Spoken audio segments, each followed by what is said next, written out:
This is an extract from a new one, The Squared Circle, which is a Victorian time travel adventure out now. And a group of Victorian adventurers have been set off into a far future.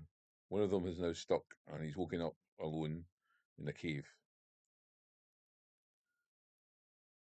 Wilkins woke into a nightmare, the likes of which he hadn't had since childhood. He was lying on the cold rock floor of a large cave, trussed hand and foot with thick fibrous material which looked like a plant but acted as strong as any rope. And to make matters worse, some kind of goblin was singing nonsense at him. A door is just a door, a floor is just a floor, a whore is just a whore, but a gate is evermore. Goblin wasn't quite the right word. Wilkins knew that. He couldn't think how else to categorise it. It was small, a little larger than a stout child, rotund, but with a thin, pale, haggard face, skin like old leather, and it sported wispy hair in its scalp and at the chin. His eyes were the palest of pale blue, and they seemed to shine when it looked over and saw that Wilkins was awake. His clothes hung off it, apart from a tweed waistcoat that looked almost new. Everything else was aged, well-worn wools and leathers, little more than shreds and patches. A wandering minstrel I, the goblin sang, and scuffled across the floor and smacked Wilkins in the side of the head with a big palm. Stop that, he shouted. Stop what? Primitive numbers, mumblers, stop.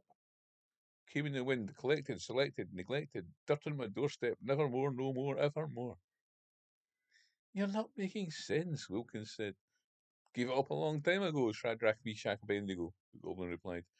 Counterproductive in work luck jerk. I hesitate to ask, Wilkins replied, but where in the blazes am I? And what exactly is your work? I clean up messes, tresses, dresses caused by people who fuck around and find out about devout. I serve the wind, I sweep the gates, I walk along, I wander, ponder, fonder. I don't understand, Wilkins said, and he's disgusted by the sob he heard creeping into his voice. Primitives like you never do, the goblin replied. Always busy, fizzy, dizzy, never shown, flown, sown. The goblin scuttled forward, grabbed the bonds at a point between Wilkins' ankles, proceeded to drag the young man bodily across the stone floor. Wilkins' head bounced in stone hard enough to bring ringing to his ears, and panic rose up in him like a storm.